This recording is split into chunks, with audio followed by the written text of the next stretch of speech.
नमस्कार, तुम्हा सर्वांचं बेलाच किचनमध्ये स्वागत। मी मनीषा आणि आज मी घेऊन आले मस्त अशी ही पनीरची रेसिपी। पनीरच्या रेसिपीमधली ही एक नवीन व्हरायटी आहे, नवीन रेसिपी आहे जी नक्कीच तुम्हाला आवडेल। ढाबा रेस्टॉरंट स्टाईलच्या रेसिपी सगळ्यांनाच आवडतात, तर त्यातली एक रेसिपी तुमच्यासाठी पनीर द प्याजा।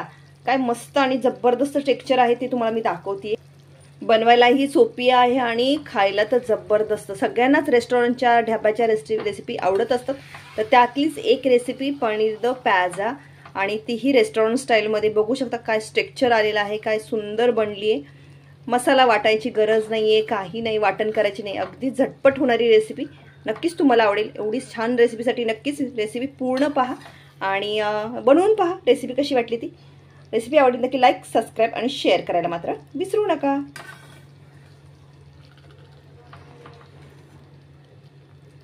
हे बघू शकता काय मस्त आहे पनीर।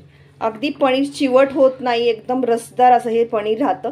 त्यासाठी मी काही तुम्हाला टिप्स दिलेले आहेत की ते कसं बनवायचं, तेही तुम्ही नक्कीच या रेसिपीमध्ये तुम्हाला कळेल की आपलं पनीर चिवट कसं होतं आणि त्यासाठी न होऊ नये म्हणून काय काळजी घ्यायची तर आहे ना। मस्त अशी रेसिपी। ते मी 1 चमच तेल घातले, 1 क्यूब बटर म्हणजे 1 चमच बटर घालतोय आपण।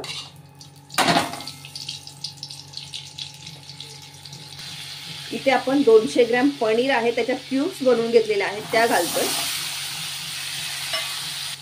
पनीर मध्ये 1 चमच रेड चिली पावडर हलवून घेऊया।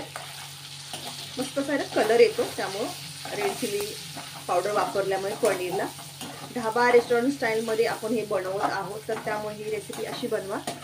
आणि तेल असं गरम झालेलं, कडकडीत गरम झालेलं असेल तर त्याच्यामध्ये घालून घ्यायचं, म्हणजे काय होतं आणि पटकन असं फ्राय करून घ्यायचं लाल कलर येईपर्यंत। म्हणजे त्याने काय होतं, तेल गरम असेल तर हे लवकर भाजलं जातं म्हणजे, आणि त्यामुळे आपलं जे पनीर आहे ते चिवट होत नाही, एकदम ज्युसी होऊन जातं। मस्त असं हे पनीर आपलं भाजलं गेले, बघू शकता लाल कलर आलाय, मस्त लाल रेड चिली पावडर वापरल्यामुळे आणि असं क्रिस्पी झालेलं आहे। तर हे आपण काढून घेऊया। तर मी हे काढून घेते। बघू शकता मस्त असं पनीरच्या क्यूब्सला कलर सुंदर येतो, असं करून घेतलं तर हे आपण काढून घेऊया। पनीर इथे आपण सर्व फ्राय करून घेतलेलं आहे। आता मी परत कढईमध्ये 1 चमच तेल घालते आणि परत 1 क्यूब्स म्हणजे चीज, आपलं जे बटर आहे ते वापरते। मस्त असं हा पनीर द प्याजासाठी मस्त असं म्हणजे कांदा आणि पनीरची ही रेसिपी एवढी सुंदर बनते जर तुम्ही ह्या पद्धतीनं बनवली तर।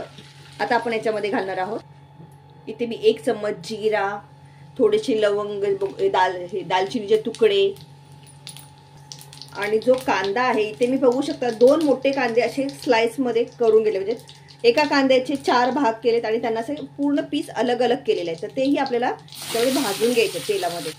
रेसिपीचं नावच आहे आपलं पनीर दो प्याजो, तर त्यामुळे ही कांद्याची रेसिपी आहे आणि एवढी सुंदर बनते कांदा आणि पनीर पासून। तर ही काढून घेऊयात आपण कांदा। बघू शकता मस्त जास्त शिजवायचा नाही, अगदी हलकासा फक्त गोल्डन करून घ्यायचंय बस। थोडा सॉफ्ट झाला थोडासा की काढून घ्यायचा। ही मी काढून घेते। आता मी परत याच्यामध्ये 1 चमच तेल घालते। जे तेलाचं प्रमाण बघू शकता मी प्रत्येक वेळी 1 चमच घातलेलं, जास्त वापरलेलं नाहीये। इथे मी 1 चमच जिरे आपले मस्त असे तडतडले की 2-3 असे कांदे बारीक चिरलेले एकदम पाहिजे, असे बारीक चिरून घ्यायचे मस्त। आणि ते गॅस मी आपला मी फास्ट ठेवलेला आहे, तर हे भाजून घ्यावं व्यवस्थित। सोबत याच्यामध्ये आता आपल्याला घालायचे आहे हळद, 2 चिमूटभर हळद, 2-3 दालचिनीचे तुकडे कांद्यामध्ये। याच्यामध्ये आपल्याला 2 मोठे टमाटर मी बारीक कट करून स्वच्छ धुवून त्यातले बी काढून घेतलेलं आहे, हे घालून घ्यायचे। मस्त असं हलवून घेऊया, सॉफ्ट झालं पाहिजे हे।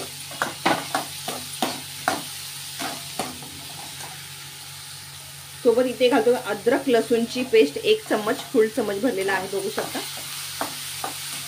त्यामध्ये मिक्स करून घ्या। अद्रक लसूणचा कच्चापणा गेला पाहिजे हातात, म्हणजे मसाला आपला एकदम सॉफ्ट झाला पाहिजे, एकजीव झाला पाहिजे अर्थातच। मसाल्यांमध्ये इथे मी 1 चमच आमचूर पावडर, धने जिरे पावडर 1 चमच मिक्स करून घेऊया। मसाल्यांचा सुगंध एवढा छान येतो भाजल्यानंतर. चांगल्या तेलामध्ये चांगलं भाजून घ्यायचं. गरम मसाला 1 चम्मच. मीठ घालायचं आहे आपल्याला चवीनुसार, तर मी इथे 1 चम्मच घालते. तुम्ही तुमच्या टेस्टनुसार कमी जास्त करू शकता. मिक्स करून घेऊयात एक वेळ. तिखटासाठी इथे मी वापरते रेड चिली पावडर किंवा घाटी मसालाही तुम्ही घरचा जो मसाला आहे तोही वापरू शकता, तुमच्याकडे जो अवेलेबल असेल तो. तर इथे मी बघू शकता 1 चम्मच रेड चिली पावडर वापरलेली आहे. तिखटानुसार घालायचे आहे, जे तुम्ही किती कमी जास्त तिखट खाता त्यानुसार. तर हा मसाला आपल्याला चांगला एकदम मस्त तेल सुटेपर्यंत याला चांगला भाजून द्यायचा आहे, शिजवून घ्यायचा आहे. बघू शकता मसाला एकदम अर्धक झालेला आहे ह्याच्यातलं, शिजून असंच झाला पाहिजे. बघू शकता मसाल्यानं आपल्या मस्त असं तेल सुटलं, एकदम लाल लाल कलर आलाय आणि सुंदर बनली गेली. बघू शकता. आता काय करायचं आपल्याला, त्याच्यामध्ये आपल्याला पाणी घालायचं थोडंसं. आणि त्याच्या अगोदर मी काय करणार आहे, इथे अर्धी वाटी दही घेतलेलं आहे. बघू शकता ते घालून घेणार. फेटून घेतलंय दही थोडं, ते घालायचं आहे आपल्याला. दही घालायच्या अगोदर काय करायचं, थोडं हलकं फेटून घ्यायचं. म्हणजे विस्कनं घ्या किंवा चम्मचला तुम्ही त्याला थोडं फेटून घ्यायचं. मस्त अशी त्याला चव येते. त्यामुळे नक्की तुम्ही ट्राय करून पहा. रेसिपी तुम्हाला नक्कीच आवडेल. रेसिपी आवडली की लाईक, सबस्क्राईब आणि शेअर करायला मात्र विसरू नका. एवढा छान सुगंध सुटलाय ना. आता याच्यामध्ये आपल्याला ऍड करायचं आहे, अर्थात याच्यामध्ये घालते मी जे पनीर आहे ते आपण फ्राय करून घेतलेलं होतं मसाल्यांमध्ये, ते घालून घ्यायचं आहे. आणि सोबत इथे मी जे कांदाही घालून घेतलेला, फ्राय करून घेतलेला होता तोही घालायचा आहे. हे बघू शकता काय मस्त ग्रेव्ही तयार झाली.